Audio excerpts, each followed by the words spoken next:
क्या आपने कभी सोचा है, जब अंधकार इतना शक्तिशाली हो जाए कि स्वयं प्रकाश को ही निगल जाने को आमादा हो जाए, तो क्या होता है? ये कहानी है उसी अंधकार की, और उस एक देवी की जो अंधकार से भी गहन, संहार से भी भयानक बन गई।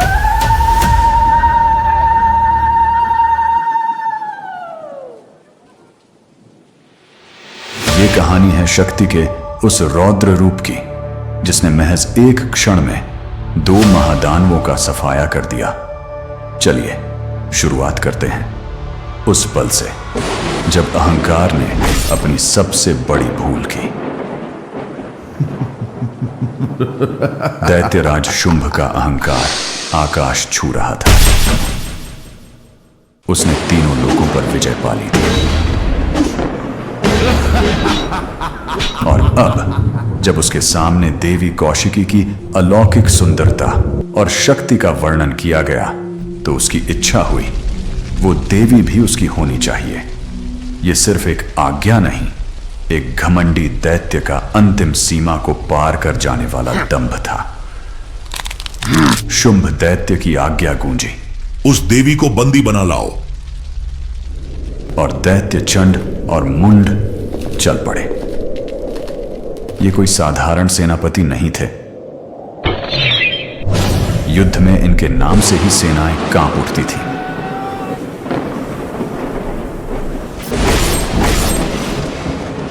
उनके साथ थी एक विशाल असंख्य राक्षसी सेना।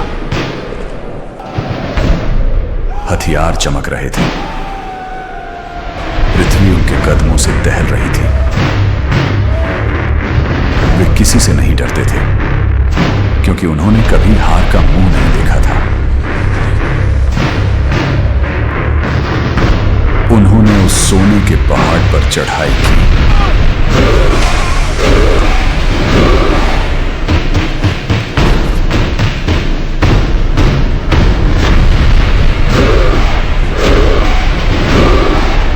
और वहां उन्होंने जो देखा, उसने उनके होश उड़ा दिए।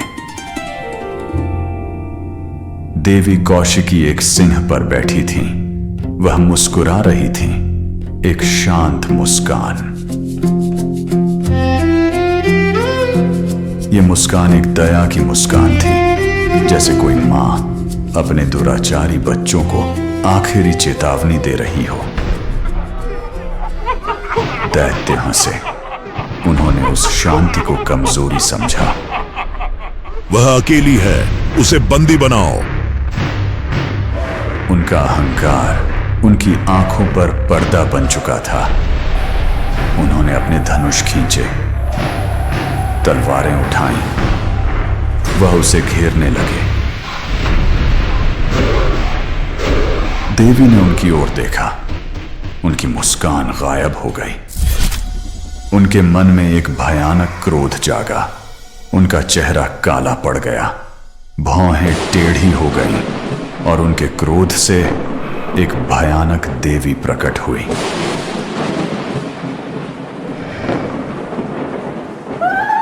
उनकी चमड़ी रात जैसी काली थी, आंखें गहरी और लाल, जीभ बाहर लपलपाती, गले में मुंडों की माला, एक हाथ में तलवार, दूसरे में फंदा।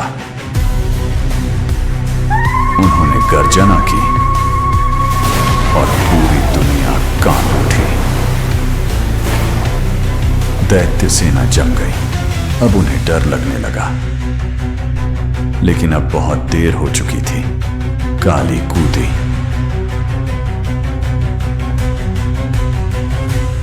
वह एक तूफान की तरह आगे बढ़ी।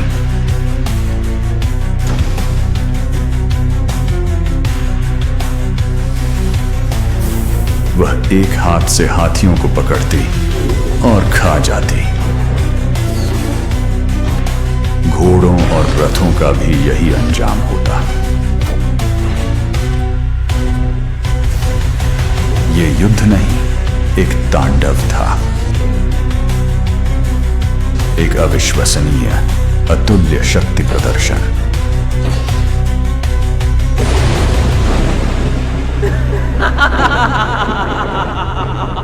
कुछ दैत्यों को ठोकर मार दी, कुछ को पैर से कुचल दिया। उनके तीखे तीर दांतों से चूर चूर कर दिए। विशाल दैत्य सेना अब बिखर चुकी थी। वो रौंदी गई, खाई गई, और जो बचे वे डर से मानो जड़ हो गए। चंड ने यह सब देखा।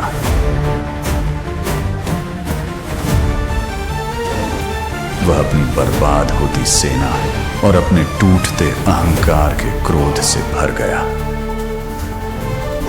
उसने काली पर हजारों बाण चलाए। वे बादल की तरह उन्हें ढकने लगे।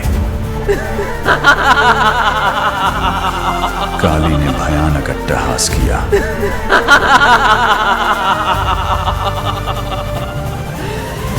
और सारे बाणों को एक बार में निगल गई। उन्होंने अपनी भारी तलवार उठाई। एक शक्तिशाली नाद किया और खड्ग के एक शक्तिशाली वार से छंड का मस्तक शरीर से अलग कर दिया।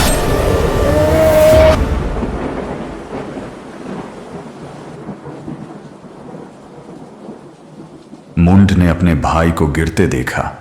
वह विषाद और प्रतिशोध से भर गया। वह भयानक क्रोध से गुर्राता हुआ काली की ओर दौड़ा।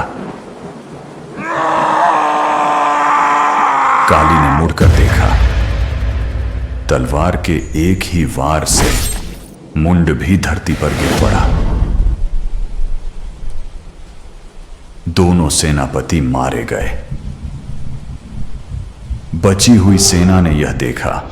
उन्होंने अपने हथियार फेंक दिए, डर से चिल्लाए और जहां से आए थे उसी अंधेरे में भाग गए। पहाड़ फिर से शांत हो गया।